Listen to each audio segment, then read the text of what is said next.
Hello everyone, कैसे हैं आप सभी। मैं उम्मीद करता हूँ बहुत अच्छे होंगे। और हमने कोऑर्डिनेट ज्योमेट्री के सारे क्वेश्चंस जो भी एक्सरसाइज के थे हमने पिछले वाले लेक्चर में कंप्लीट कर लिए हैं।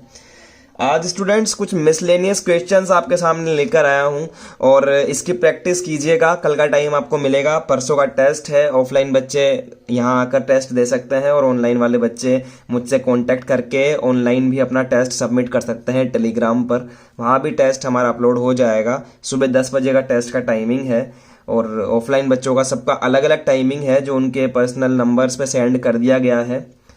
तो चलिए स्टूडेंट्स, बिना कोई टाइम वेस्ट करें हम स्टार्ट करते हैं। चलिए स्टूडेंट्स, देखिए सबसे पहले आप स्क्रीन पर देखिए, ये मिसलेनियस एक्सरसाइज आपके सामने है और इसमें 1 से लेकर 1 to 21 क्वेश्चंस हैं और ये रैंडम क्वेश्चंस हैं सब टॉपिक्स के ऊपर। जैसे भी आपने जो भी अब तक टॉपिक पढ़ा है उस पे ये सारे टॉपिक्स के क्वेश्चंस हैं। तो स्टूडेंट्स एक एक क्वेश्चन हम लेने वाले हैं और जो क्वेश्चन मुझे लगेगा वो क्वेश्चन मैं आपको करवाऊंगा और जो मुझे लगेगा कि हिंट देकर छोड़ देना चाहिए उस क्वेश्चन को हम लोग हिंट देकर ही छोड़ देंगे ताकि आप उसकी प्रैक्टिस कर सकें। ठीक है एवरीवन, तो चलिए हम लोग स्टार्ट करें। देखिए स्टूडेंट्स, क्वेश्चन नंबर 1 है ऑब्जेक्टिव का, distance of point this from Y axis will be. इस पॉइंट की वाई एक्सिस से डिस्टेंस कितनी होगी। तो देखिए फर्स्ट पॉइंट को पहले बता रहा हूं आपको कि हमें पॉइंट दिया हुआ है। क्वेश्चन नंबर 1 हमें पॉइंट दिया हुआ है 3,4 और इसकी डिस्टेंस पूछ रहा है फ्रॉम वाई एक्सिस। स्टूडेंट्स तो वाई एक्सिस होती है, उस पर एक्स की वैल्यू क्या होती है स्टूडेंट्स, 0,y। इतनी सी बात है स्टूडेंट्स। अब समझिए इस तरह ये क्वेश्चन को कैसे करना है। जब आपको ये पॉइंट दिया हुआ है ना स्टूडेंट्स, तो इसको आप रेक्टेंगुलर एक्सिस पे बनाओ। ठीक है, ये तो रहा 1 2 और 3 तो यहां रहा और 1 2 3 एंड 4 यहां पर बनाओ 3,4। इस तरह से ज्यादा अच्छे समझ में आएगा आपको। सबसे पहले हमने पॉइंट बनाया और हमने देखा कि वाई एक्सिस से कितनी डिस्टेंस है, ये टिक टिक टिक टिक टिक। यहां से लेकर यहां तक की जो डिस्टेंस है वही तो यहां से लेकर के यहां तक की डिस्टेंस है स्टूडेंट्स।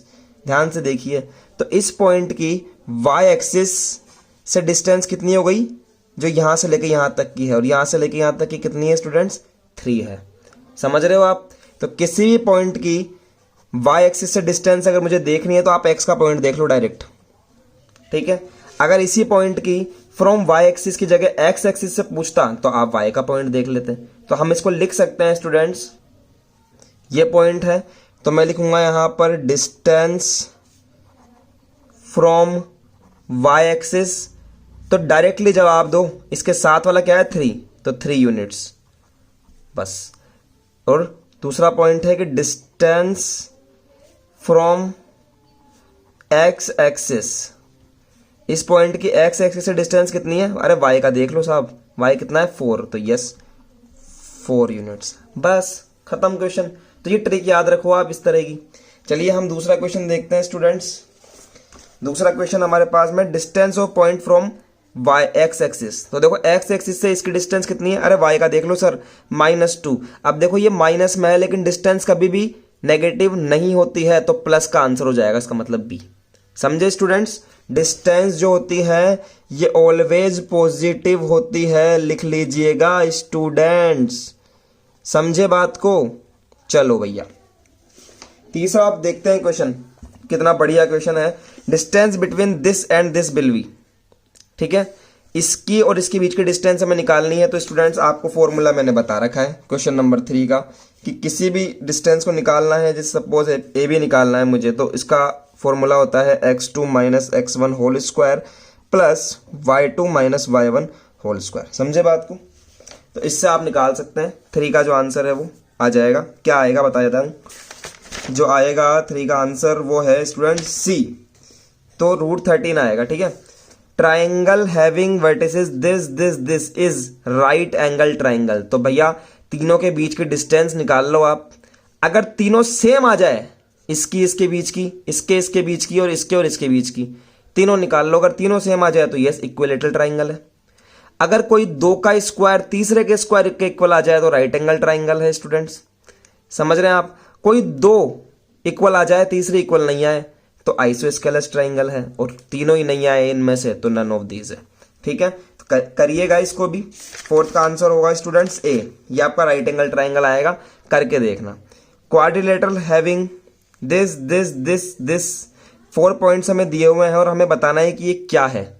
तो सबसे सिंपल सी बात है, क्योंकि ये पॉइंट हमें दिए हुए हैं, तो क्वेश्चन नंबर 5 देखिए, आप रेक्टेंगुलर एक्सिस में लगा लो साहब इसको, सबसे बेस्ट काम यही होता है मेरे अकॉर्डिंग। तो 1, -1, ये तो 1 है और ये -1 है। यस, दिस इज नो, हमें पॉइंट दिया हुआ है -1, तो यहाँ होगा -1 और यहाँ होगा 1, तो यहाँ लगेगा पॉइंट -1, फिर है 0, -3, 0, -3 यानी कि कुछ यहाँ पर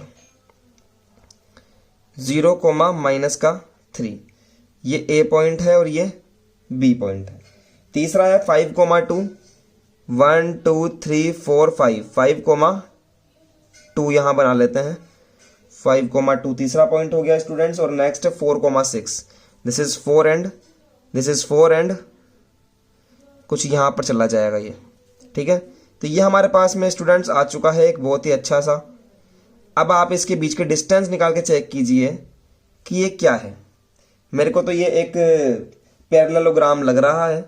आप डिस्टेंस निकालिए, इसकी डिस्टेंस आपस में इक्वल आनी चाहिए, इसकी डिस्टेंस और इसकी डिस्टेंस आपस में इक्वल आनी चाहिए। ए बी लिख दिया, सी एंड डी। डिस्टेंस निकालिए स्टूडेंट्स, उससे आपको पता लग जाएगा। अगर इस आमने सामने की इक्वल है तो ये एक रेक्टेंगल होगा स्टूडेंट्स। अब रेक्टेंगल का ये वाला एंगल आपको 90 डिग्री दिखाना जरूरी है। अब इसमें देखिए रेक्टेंगल हमें नजर नहीं आ रहा, सीधी सी बात है, ये 90 डिग्री नहीं हो सकता। दिख ही रहा है एंगल साहब, तो ये नहीं है। तो ये मेरे हिसाब से एक क्या होगा, एक पैरेललोग्राम है सिर्फ, जिसकी चारों साइड मतलब 2 साइड ये वाली और 2 साइड ये वाली आपस में पैरेलल है और 2 साइड ये वाली और ये वाली आपस में पैरेलल है। समझ रहे हो बात को? तो वो तो हमें डिस्टेंस निकाल के सीखना पड़ेगा। आइए नेक्स्ट देखते हैं question number 6। Point equidistant from this is, इससे और इससे इक्वल डिस्टेंस के ऊपर पॉइंट हमें देखना है, तो वो कौन सा होगा। तो देखिए इसको कैसे करेंगे। हमारे पास में 3 पॉइंट दिए हुए हैं स्टूडेंट्स, 0, 0, फिर है 2, 0, फिर है 0, 2। हमें एक पॉइंट निकालना है स्टूडेंट्स, उसका नाम दे देता हूं x, y, जो इससे भी इक्वल डिस्टेंस पर है। समझ रहे हैं? इस पॉइंट से भी इक्वल डिस्टेंस पर है और इस पॉइंट से भी इक्वल डिस्टेंस पर है स्टूडेंट्स। इसका नाम दे दो आप O, इसका B, इसका C दे दीजिए आप। अब इससे डिस्टेंस और इससे डिस्टेंस इक्वल है, मतलब कि O की A से डिस्टेंस तो OA और O की B से डिस्टेंस आपस में इक्वल है। यहां पर OA निकाल दीजिए, यहां पर OB निकाल दीजिए, दोनों को इक्वल करिए, आपको x और y के अंदर इक्वेशन मिल जाएगी। मिल गई। उसके बाद में देखिए OB जो है वो OC के इक्वल है, तो OB को आप OC के इक्वल कर दीजिए, तब भी आपको एक इक्वेशन मिलेगी। ठीक है, दोनों इक्वेशन को आपस में सॉल्व कर दीजिए, आंसर आ जाएगा स्टूडेंट्स। ठीक है, नेक्स्ट देखिए क्वेश्चन नंबर 7। कोई भी क्वेश्चन अगर आपको सॉल्व करने में परेशानी आएगी तो आप मुझे कमेंट कर सकते हैं, मैं आपको बता दूंगा। क्वेश्चन नंबर 7 पे ध्यान दीजिए स्टूडेंट्स, क्या बोल रहा है। P divides internally the line segment which joins this and this in ratio 2:3 internally coordinates of P। आपसे सिंपली 2 पॉइंट आपको दिए हुए हैं स्टूडेंट्स, 5,0, ठीक है, 5,0 आपको दिया हुआ है एंड 0,4, और एक पॉइंट बीच के अंदर है यहां पर जो 2:3 के अंदर डिवाइड करता है पॉइंट P x, y हमने मान लिया। इस पॉइंट को हमें फाइंड करना है इंटरनली, तो m1x2 plus m2x1 upon m1 plus m2 से आप निकाल सकते हैं x की वैल्यू, और y की वैल्यू का फॉर्मूला होता है m1y2 plus m2y1 upon m1 plus m2। तो ये 7th क्वेश्चन भी हम लोग कर सकते हैं। ठीक है स्टूडेंट्स, नेक्स्ट देखिए क्वेश्चन नंबर 8 पे जरा सा नजर डालिए, आई होप दिख रहा होगा आपको कि if points this are collinear then x will be. तो स्टूडेंट्स कोलिनियरिटी का जो पॉइंट था वो पढ़िए, और उसमें देखिए कोलिनियरिटी में मैंने आपको बताया था कि अगर 3 पॉइंट आपस में कोलिनियर है तो कोई भी दो ये वाली या ये वाली, यहां से लेके यहां तक की तो ये हो गई, और यहां से लेके यहां तक की ये हो गई, कोई भी 2 का जो सम है वो तीसरी के सम के इक्वल आना चाहिए। ये कोलिनियरिटी बताई थी।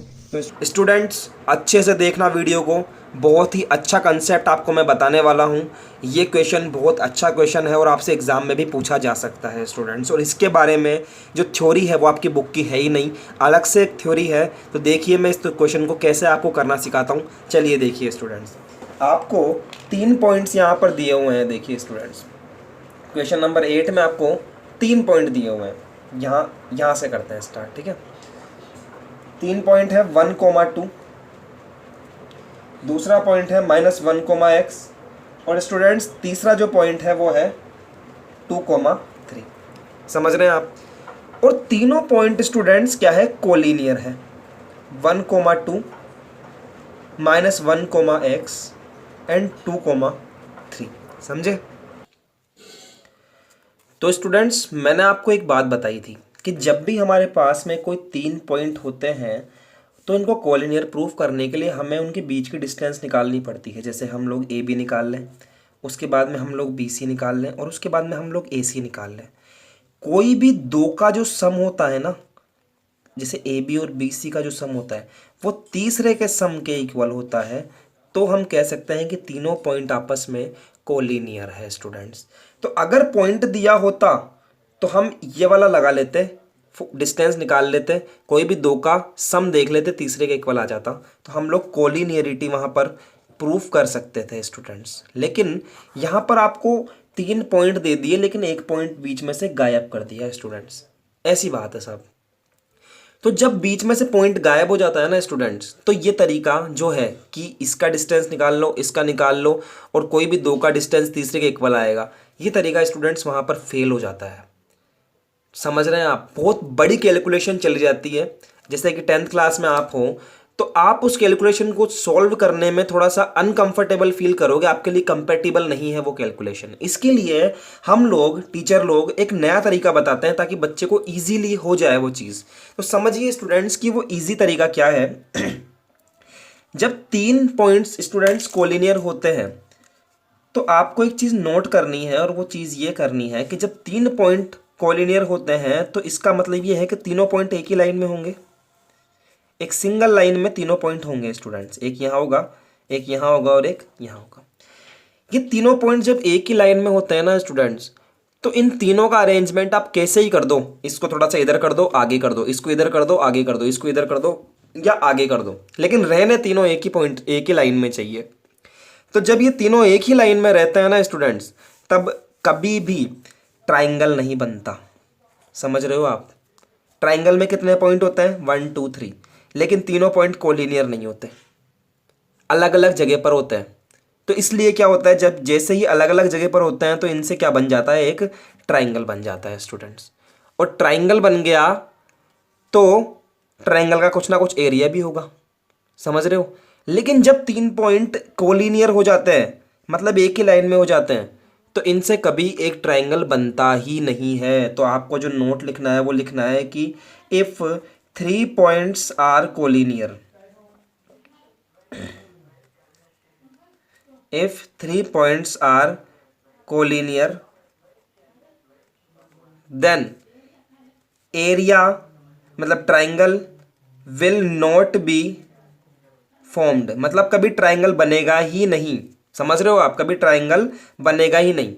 तो जब ट्राइंगल बनेगा ही नहीं स्टूडेंट्स, तो ट्राइंगल का एरिया भी नहीं आएगा, तो ट्राइंगल का एरिया भी नहीं आएगा। ये नोट ऐसे कैसे लिख लेना आप। जब एरिया का ट्राइंगल आएगा ही नहीं तो कितना हुआ एरिया ट्राइंगल, 0 हुआ।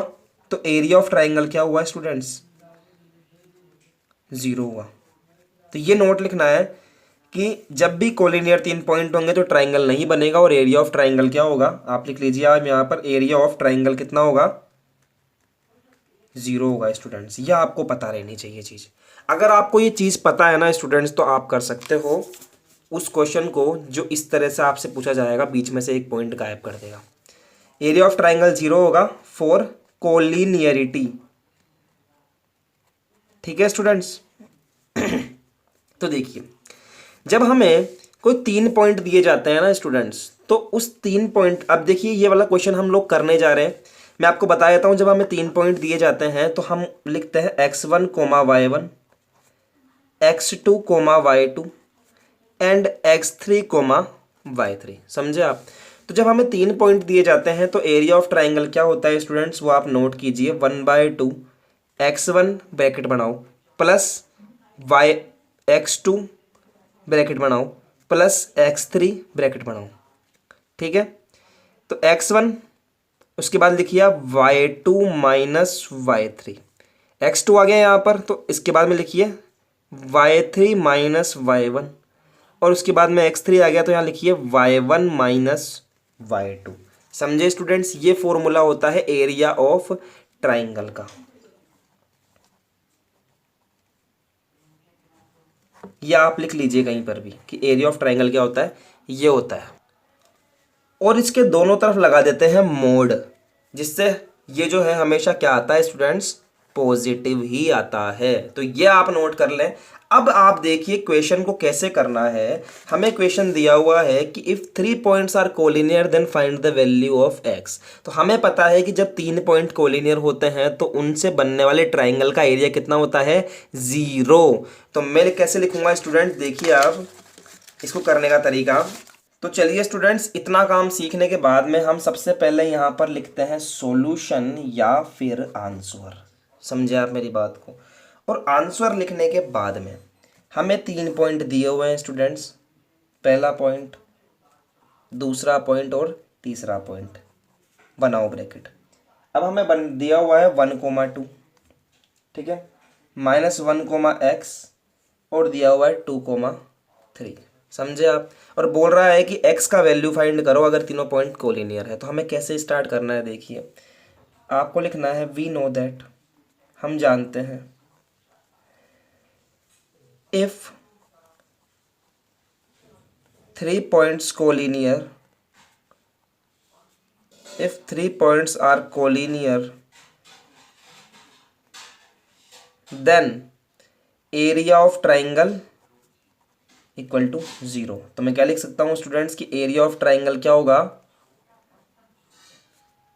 0 होगा स्टूडेंट्स। जो उन तीनों पॉइंट से जो एरिया बनेगा उसका ट्राइंगल का एरिया 0 होगा। तो एरिया ऑफ ट्राइंगल अभी अभी मैंने पढ़ाया आपको 1/2 x1 ब्रैकेट बनाओ, x2 ब्रैकेट बनाओ, x3 और ब्रैकेट बनाओ इक्वल टू 0। यहाँ आएगा y2 माइनस y3, ठीक है, यहाँ आएगा y3 माइनस y1 और यहाँ आएगा स्टूडेंट्स y1 माइनस y2। ये भी अभी हमने सीखा है। इस 2 को आप इधर ले जाकर 0 कर देंगे। अब आप यहाँ पर वैल्यू पुट करना स्टार्ट कीजिए, x1 का, y2 y3 का, सबका। देखिए x1 का वैल्यू कहाँ से करेंगे, ये इसको मानेंगे स्टूडेंट्स x1 y1, इसको मानेंगे स्टूडेंट्स x2 y2, इसको मानेंगे स्टूडेंट्स x3 और y3। समझे आप? चलिए x1 x2 x3 का वैल्यू रख लेते हैं सबसे पहले। तो x1 का वैल्यू है 1 ब्रैकेट लगाओ, x2 का वैल्यू है -1 ब्रैकेट लगाओ, और x3 का वैल्यू रख दिया स्टूडेंट्स 2 ब्रैकेट लगाओ, इज इक्वल टू 0।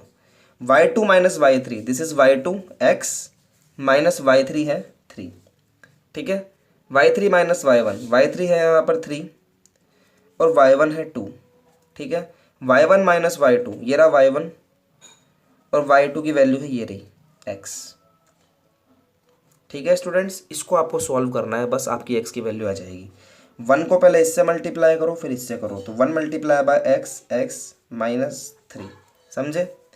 -1 को जब -3 से मल्टीप्लाई करूंगा, पहले इसको इससे फिर इसको इससे, लेकिन इतना लफड़ा मत करो, 3 में से 2 जाएंगे तो बचेगा 1, और 1 multiply by -1, this is -1। Simple सी बात। यहाँ इसको इससे मल्टीप्लाई करो, इसको इससे करो, क्योंकि ये आपस में घट नहीं सकते, इसलिए अलग अलग मल्टीप्लाई होंगे। तो 2 2 ज़ा 4 and 2 multiply by x, that is equal to 2x is equal to 0। ठीक है एवरीवन, देखिए माइनस का 4 हो जाएगा, x एज इट इज रहेगा, और ये हो जाएगा 2x और x। समझिए मेरी बात को ध्यान से, x और 2x, x में से 2x जाएगा तो माइनस का x, यहाँ बचेगा -4 और ये बचेगा +4 इज इक्वल टू 0। -4 +4 0 हो गया, सिर्फ बचा -x is equal to 0। Minus इधर चला जाएगा तो बचेगा x इक्वल टू 0। तो यस स्टूडेंट्स, आपका जो आंसर होगा वो आएगा x इक्वल टू 0, बड़े ही आसान तरीके से। तो ये आपको सीखना ज़रूरी है स्टूडेंट्स, ये कंसेप्ट भी होता है, ये 12th क्लास में बच्चे सीखते हैं, लेकिन आपके क्वेश्चन आया है यहाँ पर तो मुझे बताना भी ज़रूरी है। ठीक है, तो इस तरह से हम काम करेंगे स्टूडेंट। चलिए देखते हैं हम नेक्स्ट क्वेश्चन। स्टूडेंट्स हम बात करते हैं आपसे क्वेश्चन नंबर 9 की। क्या बोल रहा है कि if distance between this and this is 100 then alpha will be. तो दोनों के बीच का डिस्टेंस का फॉर्मूला लगा दीजिए और इक्वल टू में आप रूट 100 रख दीजिए, रूट 10 रख दीजिए और फिर सॉल्व करेंगे तो आपको अल्फा का वैल्यू मिल जाएगा स्टूडेंट्स। अल्फा की जो दो वैल्यूज आएगी यहाँ पर, उन दोनों वैल्यूज़ की जो मैं आपको बताना चाह रहा हूँ, आंसर नोट कर लीजिएगा। सी आंसर यहाँ पर आएगा, तो ये आंसर आना चाहिए आपका।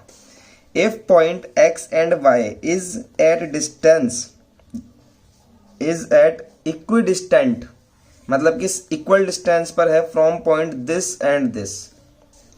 x और y जो पॉइंट है स्टूडेंट्स,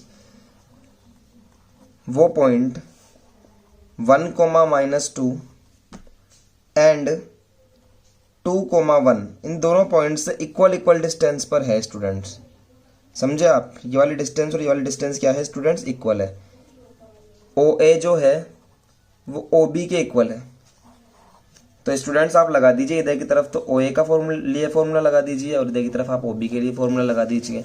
इसके बाद में आप स्क्वायर कर दीजिए दोनों तरफ, आपके पास में एक रिलेशन बनेगा, x और y के बीच में एक इक्वेशन बनेगी और वो इक्वेशन इन चारों में से कोई एक होगी, वो आपका आना चाहिए। तो पूछ रहा है कि true statement of the following, इन सब में से ट्रू स्टेटमेंट आप बताइए। मैं आपको बता देता हूँ 10वें का आंसर क्या होगा। इसका आंसर ए होगा स्टूडेंट्स, तो आप ये कीजिएगा। नेक्स्ट आता है हमारे पास में 11th की, find the type of quadrilateral of its vertices are. आपको टाइप बताना है क्वाड्रिलेटरल का कि कैसा टाइप होगा। हमारे पास में 4 पॉइंट है, 1,4, ठीक से लिखें इसको, 1,4 -5,4 -5, -3 एंड 1,-3। ठीक है स्टूडेंट्स। तो आप अगर मेरी बात माने, सबसे पहले इसको रेक्टेंगुलर एक्सिस में जचाओ आप, सबसे बेस्ट काम तो मैं यही मानता हूँ। तो 1 यहाँ पर है, 4 यहाँ मान लेते हैं हम, 1 2 3 एंड 4। वैसे ही 1 2 3 4 5 6 और इसी तरह से 1 2 3 4 5 something like that. Okay students. और यहाँ पर भी 1 2 3 4 और 5। ठीक है। तो 1,4, 1 यहाँ हो गया, 4 यहाँ पर हो गया, तो ये हो गया 1,4। फिर है -5,4, तो 1 2 3 4 5 -4,4 यानी कि यहाँ पर -5,4 स्टूडेंट्स। फिर आएगा -5,-3, तो ये तो हो गया -5 और -3 स्टूडेंट नीचे की तरफ आएगा, 1 2 3 -3। देखिए यहाँ पर -5,-3।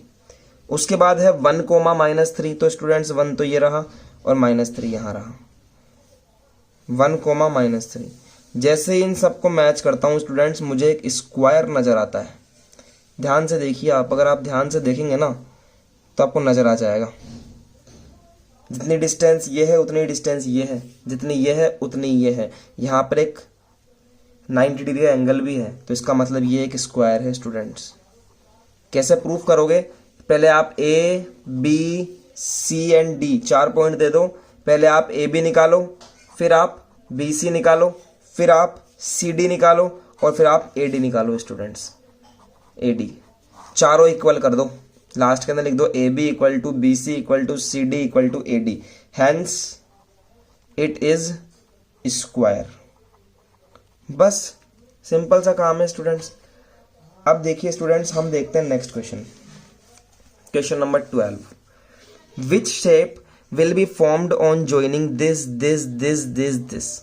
इन 5 पॉइंट्स को मिलाने पर कौन सा शेप बनता है गिवन ऑर्डर, और इसी ऑर्डर में हमें इनको मिलाना है।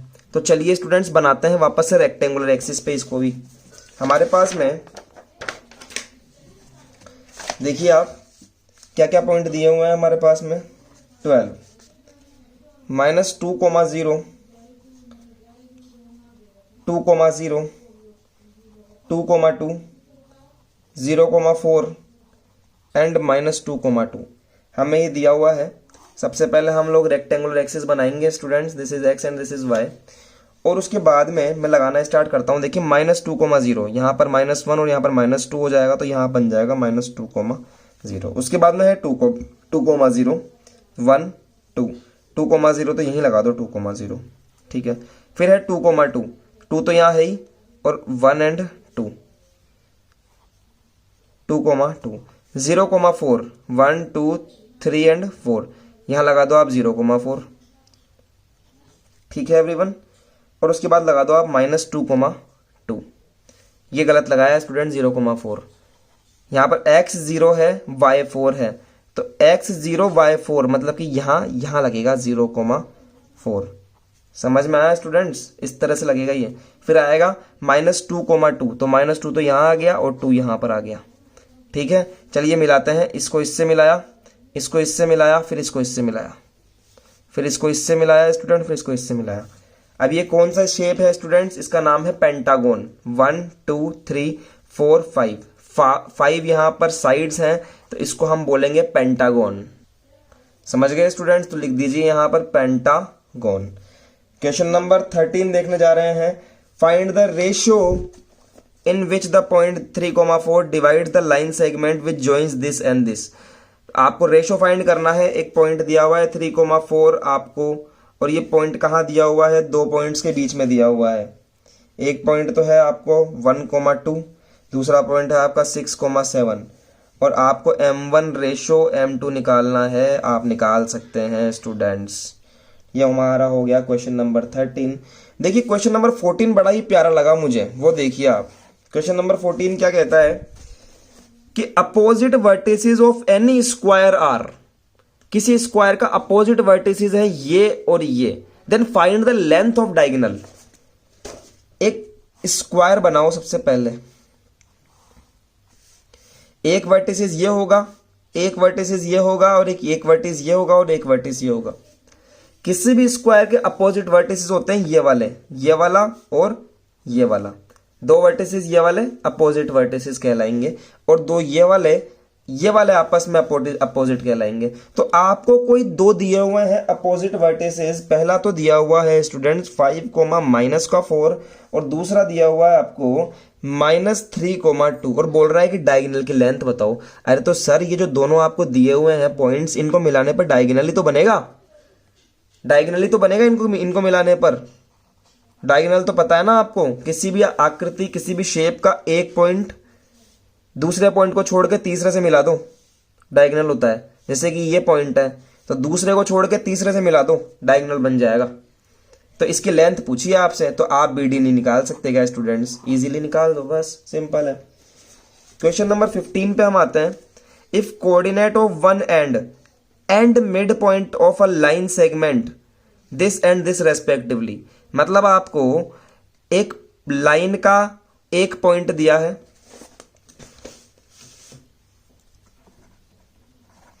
क्वेश्चन नंबर 15 देखिए। If coordinate of one and, कोई लाइन आपको दी हुई है और उसका वन एंड, एक एंड आपको दिया हुआ है, एक एंड दिया हुआ है 4,0, ठीक है। एंड मिड पॉइंट, आपको मिड पॉइंट दिया हुआ है P, हम मानते हैं हमेशा। मिड पॉइंट आपको दिया हुआ है 4,1 रेस्पेक्टिवली, और दूसरा जो पॉइंट है स्टूडेंट्स वो आपको नहीं दिया हुआ, वो आपको फाइंड करना है, जिसका नाम है B। तो इसको हम x2, y2 तो मानते ही हैं हमेशा। तो स्टूडेंट्स ये हमारा x, y है, ये हमारा x1, y1 है। तो आप फॉर्मूला लगा दीजिए ना, x = m1 x2 plus m, नहीं यहाँ ये वाला थोड़ा ना लगेगा स्टूडेंट्स, यहाँ तो हमारा वो लगेगा मिड पॉइंट वाला फॉर्मूला। क्या होता है मिड पॉइंट निकालने का फॉर्मूला? मिड पॉइंट वाला फॉर्मूला होता है x = x1 + x2 divided by 2। x निकाल के दिखा रहा हूँ, y निकाल लेना। x का वैल्यू है 4 रख दीजिए, x1 का वैल्यू है 4 एज इट इज रख दीजिए, x2 का वैल्यू हमें फाइंड करना है, तो ये भी x2 एज इट इज रख दीजिए, डिवाइडेड बाय 2। ये इधर चला गया, तो 4 2 8 = 4 + x2, ठीक है। x2 को यहीं रोको और 4 इधर चला जाएगा, तो 8 - 4 दैट इज 4। तो x2 का वैल्यू कितना आ गया? 4 आ गया। और सिमिलरली आप y2 भी निकाल लेंगे स्टूडेंट्स। तो हमने 15 क्वेश्चन यहाँ पर कंप्लीट कर लिए हैं। देखिए हम आपको बताना चाहते हैं क्वेश्चन नंबर 16 देखिए स्टूडेंट्स, बड़ा अच्छा क्वेश्चन है कि find the distance between this from the midpoint of line segment which joins the point this and this. इन दोनों को मिलाने से जो लाइन मिलेगी उसके मिड पॉइंट से इसकी डिस्टेंस फाइंड करो। तो स्टूडेंट्स ध्यान से देखो, हो जाएगा यहाँ पर, देखिए छोटी सी जगह में ही हो जाएगा। आपको 2 पॉइंट दिए हुए हैं स्टूडेंट्स, एक पॉइंट तो आपको दिया हुआ है 6,8, एक पॉइंट आपको दिया हुआ है 2,4। इसके मिड पॉइंट से और एक पॉइंट है 1,2 की डिस्टेंस फाइंड करो। तो ये मिड पॉइंट तो हो गया P, ये है A, ये है B। इसके मिड पॉइंट से आप इसकी डिस्टेंस फाइंड कीजिए स्टूडेंट्स। तो इसका मिड पॉइंट निकाल लो ना पहले आप। कैसे निकालोगे? ऐसे, x1 plus x2 divided by 2 and y1 plus y2 divided by 2। ये तो पता होगा आपको, सिखाया है मैंने। तो ये हो गई y की वैल्यू। इससे हमें क्या मिल जाएगा स्टूडेंट्स? यहाँ पर x और y का वैल्यू मिल जाएगा, और ये वाला आपको दिया हुआ है ही, कुछ और मान लो इसको r, और इसके बीच की डिस्टेंस निकाल दो आप, PR निकल जाएगी स्टूडेंट्स। इस तरह से आपको क्वेश्चन नंबर 16 करना है। वीडियो देखिए आप, ये वाला वीडियो हम हटाएंगे नहीं, ये वाला वीडियो रहेगा हमेशा। अगर आप कोई हिंट भूल जाते हैं तो आप फिर उस हिंट को वापस देख के और फिर कीजिए काम, लेकिन जब तक खुद नहीं करोगे तब तक मजा नहीं आने वाला। पेपर तो आपको देना है, बहुत सालों पहले मैं तो दे चुका। ठीक है, तो चलिए देखते हैं question number 17। If there are 4 points 1 2 3 4, 4 points दिए हुए in a plane, then prove PQRS is not a square but a rhombus. अब देखिए स्टूडेंट्स, मुझे बड़ा अच्छा लगता है इस टाइप का क्वेश्चन, स्क्वायर रोम्बस कि क्या होते हैं स्क्वायर रोम्बस। तो पहले तो आपको ये जानना पड़ेगा कि स्क्वायर क्या होता है, रोम्बस क्या होता है। समझे बात को? देखिए स्टूडेंट्स, एक चीज बताना चाहता हूं कि स्क्वायर क्या होता है और RHOMBUS रोम्बस क्या होता है। देखिए स्टूडेंट्स, दोनों ही भाई है, एक ही माँ के 2 पुत्र हैं। ये स्क्वायर इस टाइप का दिखता है और बिल्कुल सीधा खड़ा रहता है, यानी कि ये डिग्री 90 होती है। इसका नाम ABCD होता है। समझे आप बात को? क्या क्या गुण है इसके, क्या क्या अच्छाइयाँ हैं इसमें? वो है कि AB जितनी होगी उतनी ही BC होगी, उतनी ही CD होगी, और उतनी ही AD होगी। समझ गए क्या स्टूडेंट्स? एंगल A जितना होगा उतना ही एंगल B होगा, उतना ही एंगल C होगा, और उतना ही एंगल D होगा, और चारों के चारों 90 डिग्री के होंगे। ये बात भी कंफर्म है। रोम्बस भी इसका भाई ही है, क्योंकि एक ही माँ के 2 पुत्र हैं, लेकिन रोम्बस थोड़ा सा बिगड़ गया, थोड़ा सा टेढ़ा है, वो हल्का सा टेढ़ा जाता है। देखो, है तो एक ही माँ के 2 पुत्र, तो गुण भी सेम सेम होंगे। इसका भी स्टूडेंट जितना AB होता है, जितना AB होता है उतना ही BC होता है, उतना ही CD होता है, और उतना ही AD होता है। चारों चीज सेम होती है, लेकिन स्टूडेंट्स अभी थोड़ा सा बिगड़ा हुआ है, तो कुछ तो अलग होगा। अलग ये होता है स्टूडेंट्स कि इसका जितना A होता है ना, उसका B नहीं होता, उतना C नहीं होता, उतना D नहीं होता। तो A 90 डिग्री नहीं होता है, B भी 90 डिग्री नहीं होता है, C भी 90 डिग्री नहीं होता है, एंड स्टूडेंट्स D भी 90 डिग्री नहीं होता है। तो यही फर्क है कि एंगल इसमें 90 डिग्री नहीं होते हैं, जबकि इसमें 90 डिग्री होते हैं। तो स्टूडेंट्स, आपके सामने जो क्वेश्चन है, क्वेश्चन नंबर कौन सा है? क्वेश्चन नंबर 17 कि 4 पॉइंट आपको किसी प्लेन में दिए हुए हैं और प्रूफ करना है कि PQRS एक स्क्वायर नहीं है बल्कि एक रोम्बस है। तो सबसे पहले तो स्टूडेंट्स चारों पॉइंट्स को हम लगाएंगे, जचाएंगे रेक्टेंगुलर एक्सिस में। देखिए कौन कौन से पॉइंट है मेरे पास में। 2,-1 एक पॉइंट है, 2,-1, P पॉइंट है 2,-1, Q है 3,4, R है -2,3 एंड S है -3,2। समझे बात? अब हमें क्या करना है, अब हमें इन पॉइंट्स को रेक्टेंगुलर एक्सिस में जचाते हैं। सबसे पहले हमने एक एक्स एक्सिस खींचा, फिर हमने एक वाई एक्सिस खींचा है। 1 2 3 4 5 इधर प्लस में है स्टूडेंट्स सारे के सारे, इधर माइनस में है, पता होगा आपको। इधर -1 -2 -3 -4 -5। सिमिलरली 1 2 3 4 एंड 5 इधर हो जाएगा -1 -2 -3 -4 एंड -5। समझे स्टूडेंट्स? पॉइंट लगाइए पहला 2,-1 1 2 2,-1 यहाँ पे लगेगा students, 2,-1 this is P। Next लगेगा 3,4 1 2 3 3,4 1 2 3 4, 3,4। समझे एवरीवन। नेक्स्ट आता है -2,3, 1 and 2, -2 और 3 आ जाएगा स्टूडेंट्स, 1 2 3।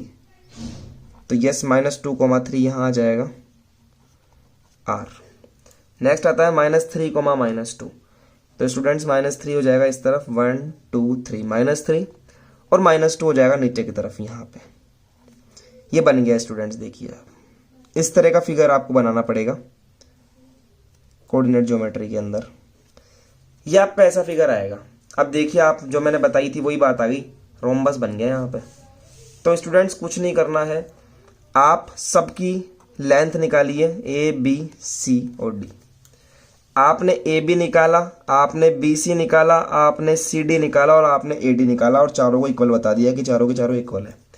अब आपको ये बताना है कि ये 90 डिग्री नहीं है। कौन सा? इनके एंगल 90 डिग्री नहीं है, क्योंकि रोम्बस के अंदर 90 डिग्री नहीं होता है।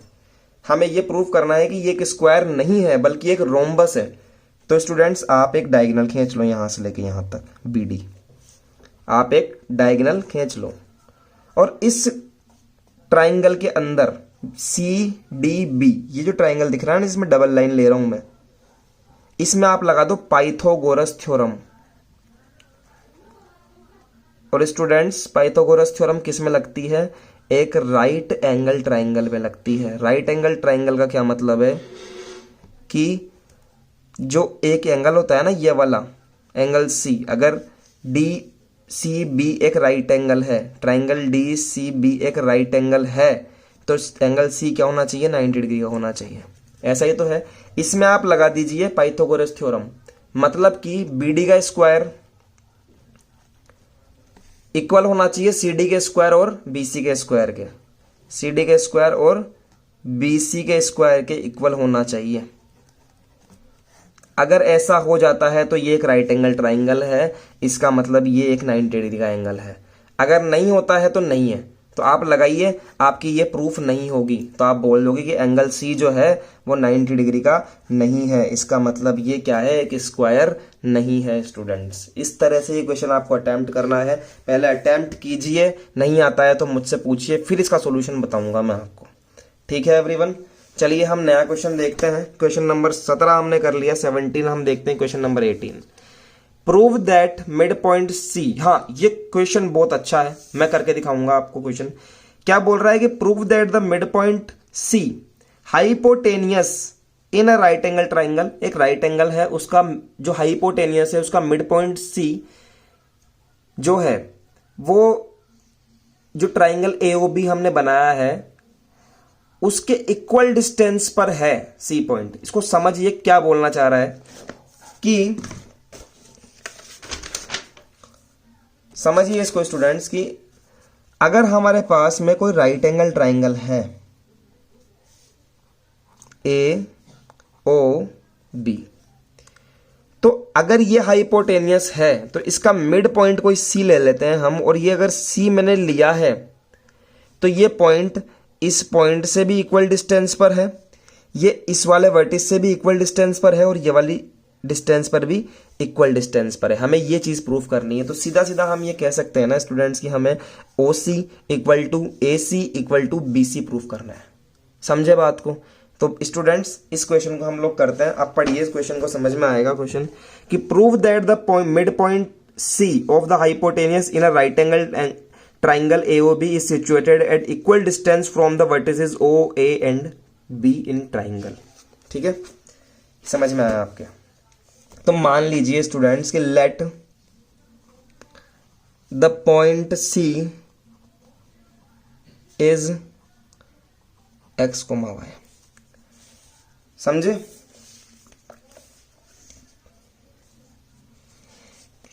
इसको आप x, y मान लो, और मैं क्या मान रहा हूं स्टूडेंट्स कि ये जो ट्राइंगल है ना, ये एक रेक्टेंगुलर एक्सिस पे बन रहा है। मतलब कि ये तो हो गई y एक्सिस, ये हो गई x एक्सिस, तो उस हिसाब से ये 0 0 हो गया क्योंकि ये ओरिजिन है। मैंने ये मान लिया कि जितना ये है वो उसका नाम है इस पॉइंट का 2A, 0 B पॉइंट, और A पॉइंट का मैंने मान लिया 0, 2B। ठीक है स्टूडेंट्स, ये मैंने मान लिया यहां पर। अब सी पॉइंट, क्योंकि इसका एक मिड पॉइंट है तो मैं सी पॉइंट निकाल सकता हूं, पॉइंट सी निकाल सकता हूं मैं। कैसे? पॉइंट सी में निकाल सकता हूं x is equal to x1 plus x2 divided by 2, x1 plus x2 divided by 2, x is equal to 2a plus 0 divided by 2, x is equal to आएगा 2a प्लस बाई 2, 2 से 2 कट गया तो क्या आ गया? a आ गया। लिख दीजिए यहाँ पे, ठीक है। वैसे ही आप y निकाल लो, y1 plus y2 divided by 2, तो देखिए y1 ये रहा, y2 ये रहा, और y निकालना है मुझे। y1 है स्टूडेंट्स 2b, आप चाहे y1 इसको बोल लो चाहे इसको बोल लो, बात बराबर होती है। तो 2b प्लस 0 डिवाइडेड बाई 2, तो यहाँ आ गया 2b बाई 2, तो 2 से 2 कट गया तो students y is equal to क्या आ गया? b आ गया, ये आ गया b, ठीक है। तो हमें ये पॉइंट यहाँ पर मिल चुका है स्टूडेंट्स। अब हमें प्रूफ करना है कि जितना ही ये जो पॉइंट है वो इससे भी इक्वल डिस्टेंस पर होगा, इससे भी इक्वल डिस्टेंस पर होगा, और इससे भी इक्वल डिस्टेंस पर होगा। तो हम लिखेंगे नाउ, आप तो नीचे करना, मैं साइड में कर रहा हूँ। Now A C is equal to, A C निकालिए स्टूडेंट्स। कैसे निकालेंगे? x2 माइनस x1 का whole square plus y2 minus y1 का होल स्क्वायर से आप ए सी निकालोगे। तो देखिए मैं डायरेक्टली वैल्यू पुट कर रहा हूँ। इसको मान लो x1 y1, x2 y2, तो a माइनस 0 का whole square, b minus 2b का whole square, b minus 2b का होल स्क्वायर डायरेक्ट लिखा है, आपको लिखना आना चाहिए। ए स्क्वायर, बी में से 2b जाएगा तो एक b बचेगा माइनस का, और माइनस b का स्क्वायर करोगे तो प्लस का b स्क्वायर हो जाएगा। ए सी आ गया इक्वेशन नंबर 1। इसी तरह से बी सी निकालूंगा, इसको x1 y1, इसको x2 y2 मान लीजिए। तो स्टूडेंट्स लगाइए इस फॉर्मूले के अंदर 2a माइनस a का होल स्क्वायर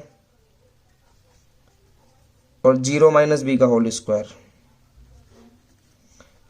तो बी सी क्या आ जाएगा? 2a में से a जाएगा तो बचेगा a स्क्वायर, माइनस b का स्क्वायर मतलब कि प्लस b का स्क्वायर, ठीक है। तो बी सी आ गया। अब निकालना चाहता हूं ओ सी। इसको आप x1 y1 मान लो, इस वाले को, इसको आप x2 y2 मान लो। तो चलिए इस फॉर्मूले में रख दो, 0 माइनस a का whole square plus 0 minus b का होल स्क्वायर। तो ये क्या बन गया? O C is equal to a square plus b square. देखिए students, equation number 1, equation number 2 और इक्वेशन नंबर 3 से हम कह सकते हैं, सॉरी ये हिल गया कैमरा थोड़ा सा, हम ये कह सकते हैं स्टूडेंट्स कि जितना आपका ए सी है उतना ही आपका बी सी है, उतना ही आपका ओ सी है। Hence point C is at equidistant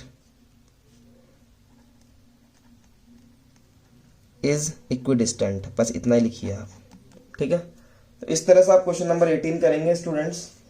question number 19 देखिए क्या कहना चाह रहा है। Find the length of median of a triangle whose vertices are this this and this. आपको 3 वर्टिसेस दिए हुए हैं किसी ट्राइंगल के। समझना कितना अच्छा क्वेश्चन है ये, कि आपको किसी ट्राइंगल के 3 वर्टिसेस दिए हुए हैं। एक ट्राइंगल है, उसके 3 वर्टिसेस आपको दिए हुए हैं स्टूडेंट्स, 1,-1 ए, बी दिया हुआ है 0,4 और सी दिया हुआ है -5,3। समझे आप बात को? और कह रहा है कि find the length of median, हमें मीडियन निकालनी है स्टूडेंट्स। तो मीडियन क्या होती है? जो किसी भी वर्टिस से जाए और सामने वाली साइड के मिड पॉइंट पर टच करे, ये मीडियन होती है स्टूडेंट्स। तो कुछ मत करो, हमें मीडियन निकालनी है। जैसे मान लीजिए हमें एक मीडियन निकालनी है ए डी निकालनी है। तो ये क्योंकि मिड पॉइंट है इसका, तो पहले ये मिड पॉइंट निकाल लो स्टूडेंट्स। इसका मिड पॉइंट निकाल सकते हैं ना। डी इज इक्वल टू कैसे निकलेगा? x1 plus x2 divided by 2। चलिए ये x1 y1 मान लो आप, इसको आप x2 y2 एज्यूम कर लो। तो स्टूडेंट्स चलिए निकालिए x1 y1, x1 plus x2 कितना होता है? 0 प्लस माइनस का 5 डिवाइडेड बाई 2, तो 0 minus 5 divided by 2 that is equal to -5/2, ठीक है। और फिर डी के पॉइंट के लिए x तो निकाल लिया मैंने, अब आप y निकाल लीजिए, y1 plus y2 divided by 2। देखिए y1 क्या है 4, y2 क्या है 3 डिवाइडेड बाय 2, 7/2। समझ गए पॉइंट। तो ये आपके पास में पॉइंट आ चुका है माइनस का 5/2 और 7/2। 2 पॉइंट आ चुके हैं स्टूडेंट, दोनों के बीच की डिस्टेंस निकाल दीजिए, आपको मीडियन मिल जाएगी। समझ रहे हैं। और इसी तरह से आप यहाँ से जाने वाली यहाँ की निकालोगे, और इसी तरह से आप यहाँ से जाने वाली और यहाँ से टच करने वाली मीडियन निकालोगे स्टूडेंट्स, और आपको 3 मीडियन मिलेगी यहाँ पर। समझ रहे हैं आप, 3 मीडियन आपको यहाँ पर मिलेगी। तीनों का आंसर आपको लिख देता हूँ मैं। पहली मीडियन आएगी आपकी 130 डिवाइडेड बाय 2 रूट में, और रूट में 130 डिवाइडेड बाय 2 और 13/13 रूट में। इस तरह की आपको मिलेगी, आपको ये निकालनी है। नेक्स्ट देखिए, प्रूव दैट, क्वेश्चन नंबर 20 हमारे पास में है। Prove that midpoint of a line segment which joins this and this, इन दोनों को मिलाने से जो लाइन आएगी उसका जो मिड पॉइंट है is the same as the midpoint of line segment which joins this and this. देखिए कितना सिंपल क्वेश्चन है। क्वेश्चन नंबर 20 कितना सिंपल है कि आपको एक लाइन दी हुई है और लाइन के 2 पॉइंट दिए हुए हैं 5,7 एंड 3,9। इसका नाम है ए बी।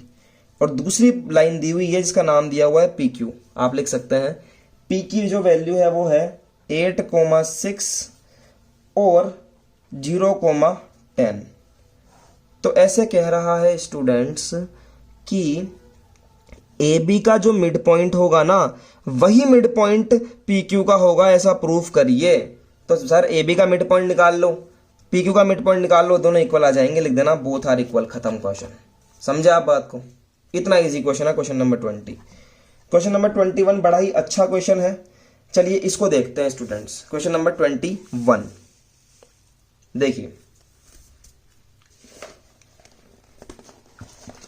आई होप आपको दिख जाए यहां से। देखिए कि if mid points of sides of triangle, एक ट्राइंगल है उसके मिड पॉइंट दिए हुए हैं आपको, वर्टिसेस नहीं दिए हुए, मिड पॉइंट दिए हुए हैं दिस दिस एंड दिस, और बोल रहा है कि फाइंड इट वर्टिसेस। समझिए क्या बोल रहा है कि एक ट्राइंगल आपको दिया हुआ है इस तरह से ए बी एंड सी, और इसका मिड पॉइंट दिया हुआ है 1,2। ठीक है एवरीवन। BC का मिड पॉइंट आपको दिया हुआ है 0,-1, और AC का मिड पॉइंट आपको दिया हुआ है 2,-1। समझे आप? तो ये 3 पॉइंट आपको दिए हुए हैं स्टूडेंट्स, और हमें ABC का वैल्यू फाइंड करना है। बड़ा ही अच्छा क्वेश्चन है और बड़ा ही अच्छा कैलकुलेशन वाला क्वेश्चन है। समझिएगा मैं कैसे कर रहा हूं। चलिए स्टार्ट करते हैं।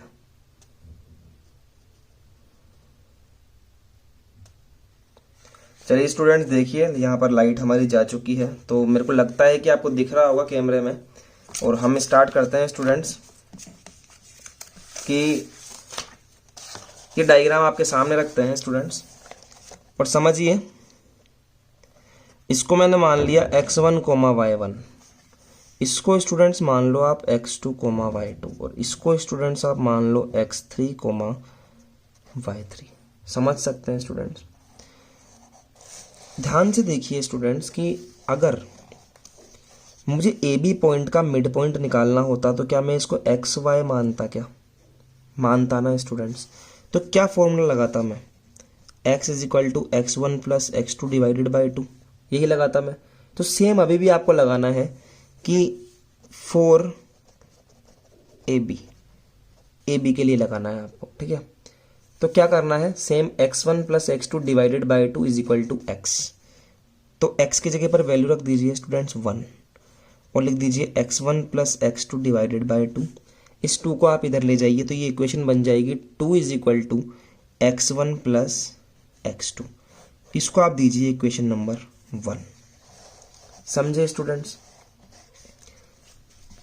और साथ में इसी तरह से आप निकाल लीजिए 4y is equal to y1 plus y2 divided by 2, और स्टूडेंट्स यहाँ लगा दीजिए y1 प्लस y2 बाई 2। तो y1 plus y2 y2 divided by 2, और y का वैल्यू क्या दिया हुआ है इक्वल में? ये रहा y का वैल्यू, इक्वल में y है ना स्टूडेंट्स, तो y की वैल्यू मैं इसको इधर लिख लेता हूँ, उसकी कोई दिक्कत नहीं है। तो y का वैल्यू दिया हुआ है 2, तो इस 2 को आप इधर जैसे मल्टीप्लाई करोगे तो आ जाएगा y1 plus y2 is equal to 4 और इसको मैंने डब्बे में बंद कर दिया। और स्टूडेंट्स एक काम करो, ज़्यादा टिपिकल नहीं करते हैं, हम इन दोनों को ही कंबाइनली इक्वेशन नंबर 1 मान लेते हैं। ठीक है, कंबाइनली की दोनों ही मेरी क्या है, इक्वेशन नंबर 1 है स्टूडेंट्स। ठीक है, अब देखिए आप इसी तरह से आपको काम करना है स्टूडेंट्स, किसके लिए, सेम तरीके से आपको काम करना है फॉर AC, AC के लिए भी सेम काम करना है फॉर AC, AC के लिए समझिए आप। अब यहाँ पर x1 और x3 है स्टूडेंट्स, तो इसको मैं अगर xy बोलना चाहूँ तो मैं लगा सकता हूँ x is equal to x1 plus x3 divided by 2। तो x की जगह पर रख दूंगा 2 is equal to x1 plus x3 divided by 2। इस 2 को इधर ले जाइए तो क्या बनेगा, x1 plus x3 is equal to 4।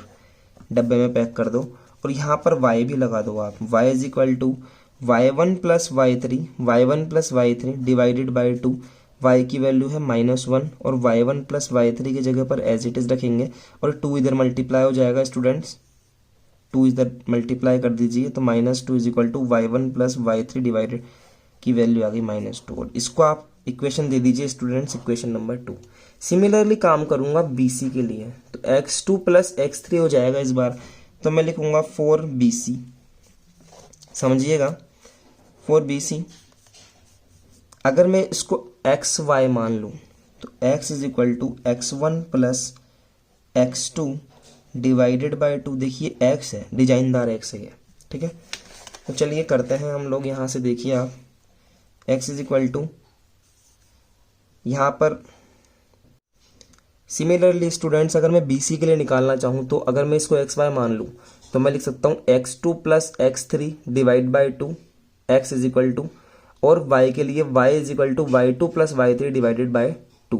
ठीक है स्टूडेंट्स, तो हम यहाँ पर लिखेंगे x2 plus x3 divided by 2। ठीक है, यहाँ लिख दिया मैंने।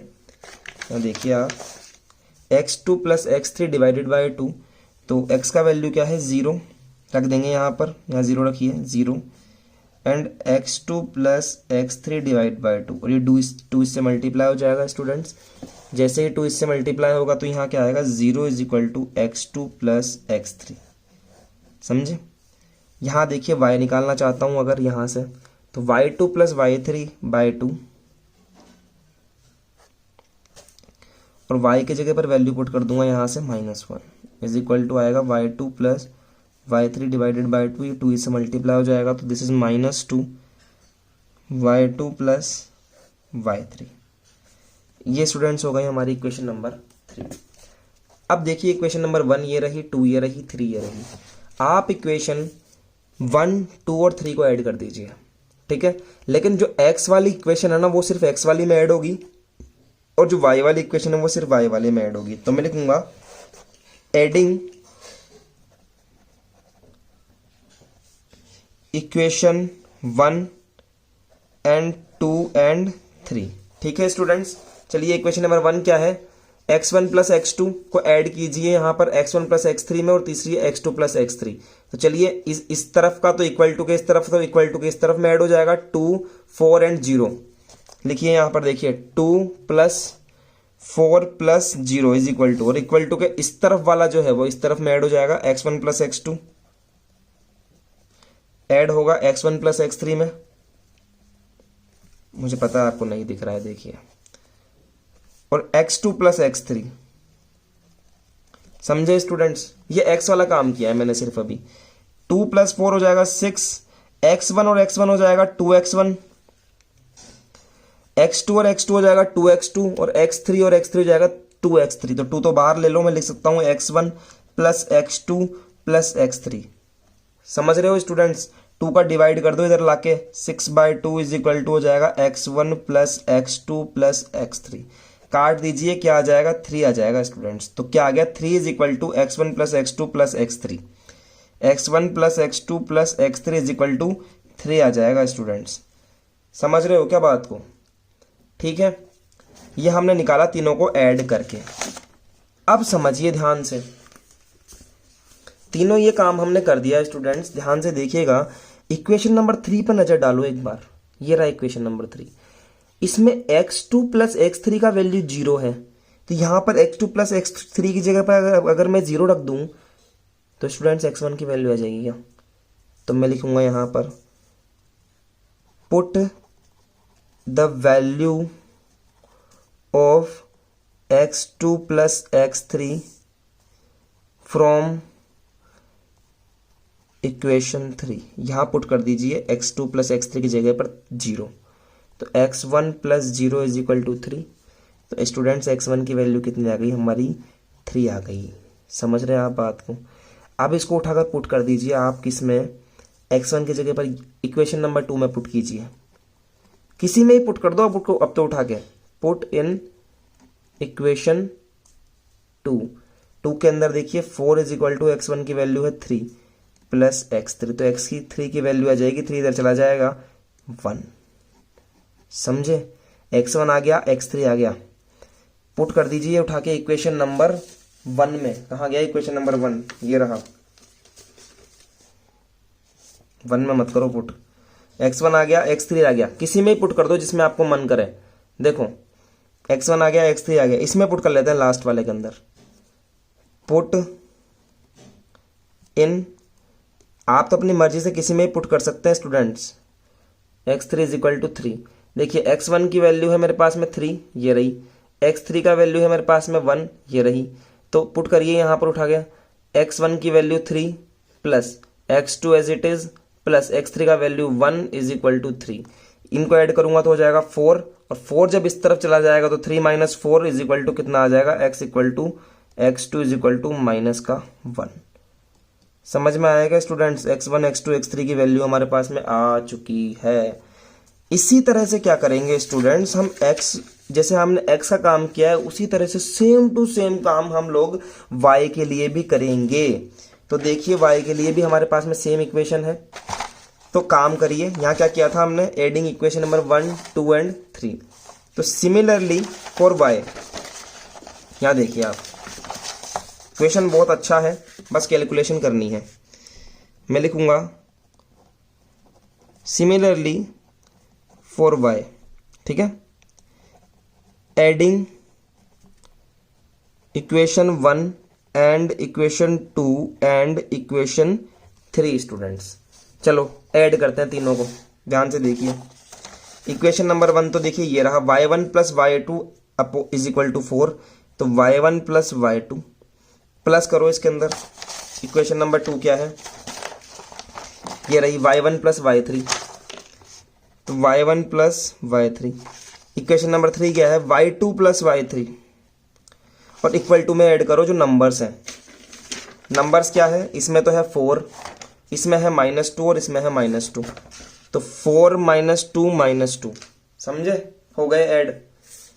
2 y1 है तो यस लिख दीजिए 2y1, 2 ही y2 है तो लिख दीजिए y2, 2 ही y3 है तो लिख दीजिए y3 इज इक्वल टू, देखिए 4 में से -4 0 हो गया साहब, तो ये 2 को भी इधर भेज दो, तो क्या हो गया? y1 plus y2 plus y3 is equal to 0। ये इक्वेशन मेरे पास में आ गई स्टूडेंट्स, समझ रहे हो आप? अब ध्यान से देखिए स्टूडेंट्स, हमारे पास में 3 इक्वेशन है। y1 प्लस y3 की वैल्यू है, y2 प्लस y3 की वैल्यू है, और इक्वेशन नंबर 1 की बात करो तो y1 प्लस y2 की वैल्यू भी है। किसी की भी वैल्यू जिसकी आपको मन करे उसकी रख दो उठाकर। तो y1 प्लस y2 की वैल्यू फ्रॉम इक्वेशन नंबर 1 यहां से रख रहा हूं उठा के। तो put the value of y1 plus y2 in from equation number 1। y1 plus y2 की जगह पर उठा के रख सकता हूं 4 plus y3 is equal to 0, तो स्टूडेंट्स y3 का वैल्यू आ गया -4। समझे स्टूडेंट्स? अब हमारे पास में y3 आ चुका है। अब आपका मन करे उसमें रख दो उठा के। Put in equation number 2, put in equation number 2। क्या है इक्वेशन नंबर 2?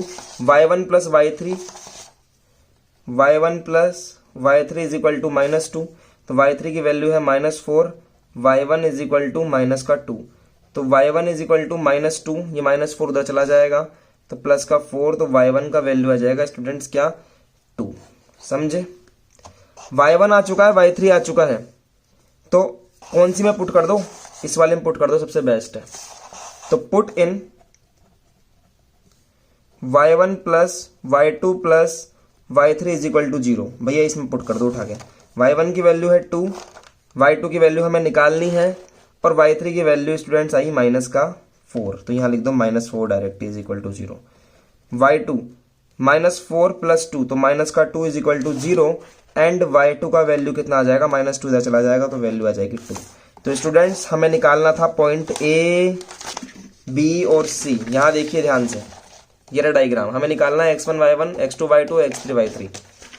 तो x1 y1, x2 y2 और c निकालना है x3 y3। समझ में आई बात आपके? तो देखिए आप क्या क्या पॉइंट आए हैं हमारे पास में, वो लिखते चलिए। y1 y2 y3 की तो आपको यही दिख रही होगी, y1 की वैल्यू है 2, टिकाइए यहाँ पर, y2 की वैल्यू है 2, y2 की वैल्यू है 2 हमारे पास में, टिकाइए, और y3 की वैल्यू है स्टूडेंट्स माइनस का 4। समझिए साहब बात को। अब हम देखते हैं x1 की वैल्यू क्या है हमारे पास में। देखिए स्टूडेंट्स, x1 का जो वैल्यू हमारे पास में है वो है 3, यहाँ से लिखिए यहाँ पर 3। x2 का जो वैल्यू हमारे पास में है दिस इज -1, और x3 का जो वैल्यू हमारे पास में है स्टूडेंट्स वो है 1।